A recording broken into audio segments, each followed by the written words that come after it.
So, Tom, since you were last on the show, you have made a pretty significant shift in not only your career, but just in how you're spending your time nowadays. So kind of fill us in on... Yes, I bought a Sony camera. Are you on the A7 III train now? Is that where you're at? Yeah, that is the only thing that has changed. Just kidding. But I mean, that is true. I did buy a Sony camera. That's a big shift. But yeah, last time I was here, I was, literally we did the show before I had to go teach classes that day because we were teaching online. I've been a high school teacher for 11 years and we were teaching remotely for the past school year. And as of March 19th, I am no longer a high school teacher. I'm just a YouTuber, living the dream, the millennial dream of being full-time content creator. And it is amazing. It happened a lot sooner than I expected, not necessarily because of like anything crazy on my end in terms of like channel growth or like, wow, I was just swimming in money suddenly. It was just kind of politically really, and due to like COVID concerns, I had thought that the end of my teaching time was approaching because I was getting kind of burnt out, ready to try something new. YouTube was hitting a point where it was starting to be like, hey, this is actually an option compared to full-time living. And then it just sort of like, well, instead of waiting 3 months and exposing myself to potential disease, I'll just leave now and make videos instead of going to the hospital. And that's what I did. And it has been terrific. And podcasts. And podcasts. Yeah, still podcasting. Oh, yeah. But very much doing YouTube as well. So I think would love to hear, what I think everyone listening to this episode would love to hear is what that process looks like. Because I know for a lot of creators, when they first start creating content, especially if it's the first time they've done some kind of creative work like that, there's this thought of like, well, maybe one day this can be how I make a living. This can be my full-time focus. And so kind of walk us through like what that process would look like from your perspective as you're trying to think through, okay, when is the right time to make the shift? Financially, what does that look like? Because I know a lot of people think, oh, well, maybe YouTube is like the silver bullet and I can get that AdSense money and that'll make up the difference. But Yes, but I know sure. that's more than often not the case for YouTubers. Mm-hmm. So yeah, just kind of like walk us through your decision to kind of like plan into this transition. That'd be great. I have so many thoughts and so much to say about this, so just stop me or jump in at any time. I am going to do a shameless plug for my podcast, not to just plug it, but because my wife Heather and I kind of documented this whole journey. We like recorded weekly episodes of like when I was thinking about giving my notice, when I gave my notice, that like the whole process up until whatever. So if you go to the Enthusiasm Project, you can go to enthusiasmproject.buzzsprout.com or wherever you get your podcasts. Just look it up. And if you kind of scroll back through some of the more recent episodes, there's really probably like 7 or 8 episodes that break it down. And prior to that, I did episodes where I broke down all the different revenue streams that come in. I called it through YouTube, but it's really through like everything. The expenses it takes to run the channel and how we also incorporated like our LLC to be able to take money legally and pay our taxes like good citizens and all that stuff. So that's a lot more than I can cover here. But if you really want to know that, it's all there. All right. Were you releasing these podcast episodes like live? Like, could there have been someone at work and you're like, I think I'm going to give my notice on Thursday. And they're like, oh, Tom. Well, no. Yeah. We called it the Secret Series because we recorded some of them early and I wanted to make sure nothing went out until, obviously like I told my bosses pretty early on, so they knew that, but I didn't want anyone to actually know until I told my students because I didn't want them to find out from someone else. That just didn't feel right to me.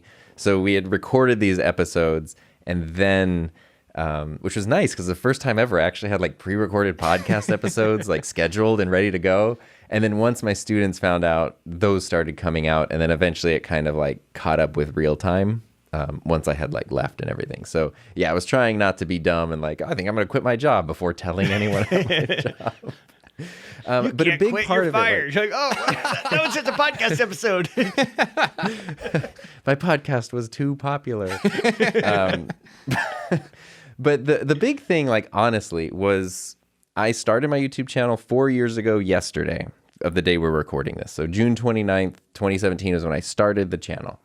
And it did not make any money for the first year or 2 years, and then started making a little bit of money through like Amazon affiliates and stuff. And then slowly started, within the past years when it started meeting and exceeding what I was earning through my full-time job, which definitely took my attention because that was a lot more of a fun way to earn money than a full-time, job or full-time regular job.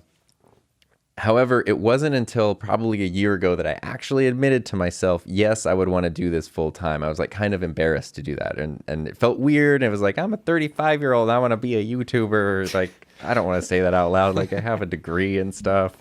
Like a professional career, but like admitting that to myself was actually a very big deal, and being open about that. So that's what I would say. If someone's thinking about doing the leap, it feels like you're climbing this mountain and you don't know where to begin, but it is literally just one step at a time. And the first step is to go like, yeah, that is actually something I would probably want to do. And that's a huge like hurdle to overcome mentally. And what you wouldn't want to do is go like, I'm going to quit, leave your job, and then like click start account or whatever, because you gotta have it going first. And that was really hard because it got to a point where like even though YouTube had started as a fun thing and podcast started as a fun thing, that was really taking up the time of a full-time job in addition to a full-time job, and clearly that's not sustainable. But I knew that. I knew I wasn't going to do both forever, and I knew the thing I wasn't going to let go of was my own creative endeavor, so it was going to have to be the traditional job, and I just didn't know the when of that.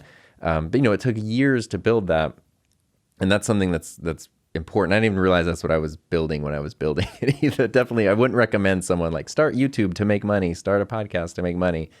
It can just happen if if more than anything, if you're passionate about what you're creating and you're in it for the long haul, eventually like an audience will probably form around it, and that could lead to other opportunities to earn money and to grow. So like that whole thing of spending 4 years essentially working 2 jobs is what made it possible, where when I wanted to actually leave my current job, I could do so without it being a totally risky, insane move. And that's kind of the shortest way I could explain that, I guess. So if there's anybody who's watching this right now and whatever job they're in, they're thinking, yeah, that's what I want to be doing. Mm-hmm. What piece of advice would you give them? Yeah, I am the last person I would ever have expected, because I'm the most cautious, the most like conservative when it comes to these things, and the most like susceptible to a sunk cost fallacy of, but I have the degree, I have the years of experience, I have the tenure. So I would never go like, why would I leave all that? Please remember, like, first of all, don't put yourself in a dumb, dangerous position. Don't, risk not being able to support yourself or your family or anything. So there's the very practical side of it. You need to take a practical look at it for whatever your situation is. Some people can live on reduced things or move to a cheaper place to make those things happen. And other people, you just need to spend more time, so that, which is kind of my thing of like, I have become accustomed to being able to, live in a house and not have to live in a small apartment, that kind of thing. Have food that I like to eat and not only have to eat ramen, even though I love ramen. So cool. What do I need to do to then be able to relatively maintain my lifestyle? Fortunately, my lifestyle was that of a public school teacher. So it's like, I wasn't coming home with like bags with dollar signs on them. So it wasn't that hard to like, gee, can you match the salary of a public educator? Yeah. But be practical about how you're going to do those things, and then literally just take it, one step at a time. Because if you look at it as, I have my career and I'm over here and I want to be over here, it's going to feel insurmountable. But if it's just sort of one little thing, maybe I'll work a little extra harder on, if you're doing a podcast, for example, maybe I'll like really make sure that I don't miss a weekly episode. Or maybe instead of just doing random things, maybe I'm going to actually try to structure my show a little better and make it a little more interesting, like be a little more listener focused. So that way it's a better show that more people would want to listen to. Maybe you would explore something like a Patreon or an affiliate program to see if you could generate some revenue from whatever you're doing, and just sort of put those little things into place, see how they're see how it grows organically over time, which is going to be different for everybody. And then just, it's one step at a time, and don't feel like you have to make the entire leap all at once, because you will get to a point where, if you're trying to straddle two worlds, at one point you have to let go of the other one to step fully onto the new one. But you can have one foot in both for a while, and don't feel like you can't do that. And that's totally an okay thing to do. Hey, Travis here. We hope you enjoyed that clip from Buzzcast. If you want to listen to the entire episode, you can listen to the audio version in your favorite podcast app, and we'll leave a link to that in the description below.